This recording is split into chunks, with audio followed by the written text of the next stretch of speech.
Hi everyone. So today I want to talk about toxic relationships, whether that's with a partner or with family or coworker or any kind of toxic relationship.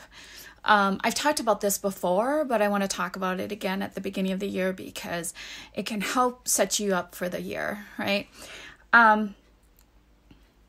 So I think the biggest thing, and I was having this conversation with a girlfriend of mine, and because recently I've had just really lots of people I don't talk to, and some, for years I haven't talked to, reach out to me in December, and I was trying to figure out like why, and so my girlfriend was telling me a different perspective that I was able and aware, able to gain. It's like, if I respond to them, I'm giving them permission to, I'm playing their game. Like I'm in the game, so to not respond. Because I was asking her if I should respond or not to these individuals that I have not talked to in a long time. And she said no, because it's not going to help the situation, and that I'm actually giving permission to play this field with them. So that's a perspective that you can take. It's a new perspective for me to take on is, I didn't realize. I thought if I respond, it would just be a good response and just kind of end and bring closure to, or just, be friendly. But sometimes no response is what you need to do. So my same tips for me in toxic relationships, I always set boundaries, really, really clear. I know what my values are. And so I am setting those boundaries, making sure that, what I won't tolerate and what, I can tolerate in any relationship. So keeping your boundaries very clear and sticking to them. And so next is really clarity, right? In your message, in your communication. Sometimes you have to just be very direct and not have long, strenuous conversations with toxic people, because that's what they want. They want to engage you in conversation with them. They want to engage you in their drama, in their, their hurt, pain, their confusion, whatever it is, right? And you really just remaining calm. I think the biggest thing is to not, be in that moment. I was coaching and meeting up with a guy that I had coached a while this morning.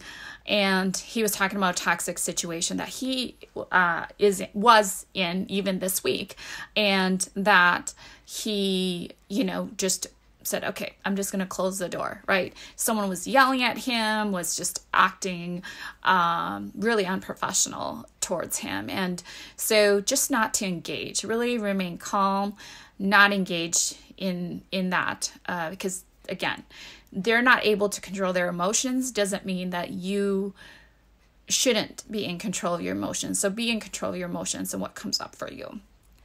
I would limit contact, whether it's family, again, I would just limit contact. Or if it's not family, family you have to be around sometimes, right? But limit that contact. But if it's like, a boyfriend or ex, whatever, limit that contact. If you don't have to have contact with that person, just don't even engage with that person anymore, because they're trying to reel you back into their confused and hurt and pain and whatever's going on within them. So, and then lastly, just really lots of self-love, lots of care, because oftentimes, sometimes in these toxic relationships, especially if it's someone that you really care about,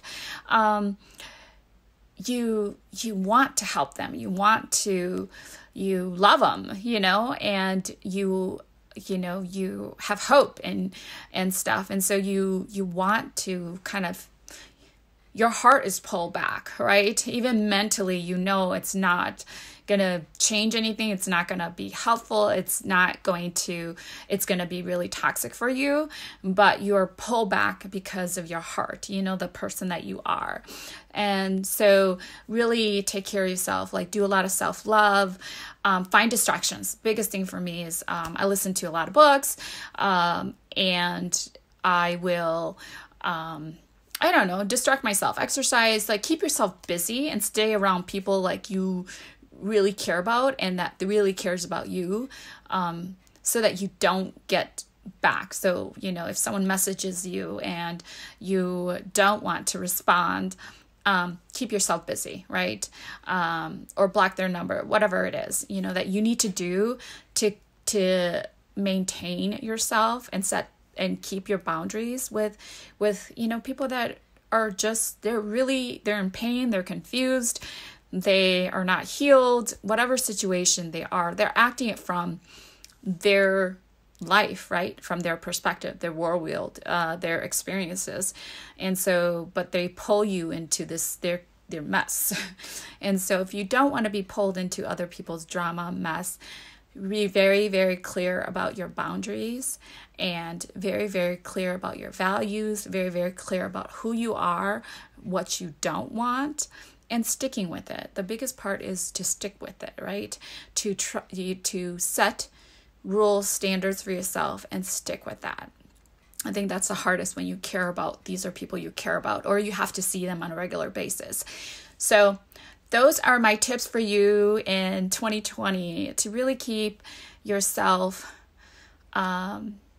aligned and away from all the drama, because peace is so important. So your peace and health, your mental health, your emotional health is more important than engaging in these toxic relationships. So I know you can do it. If you guys have any questions, concerns, comment below, send me a message. I'd love to help you guys out with strategies and things like that. So, all right, have a great Friday. I am going to be on vacation next week. I'm so excited. I'm be gone a whole week away from this country.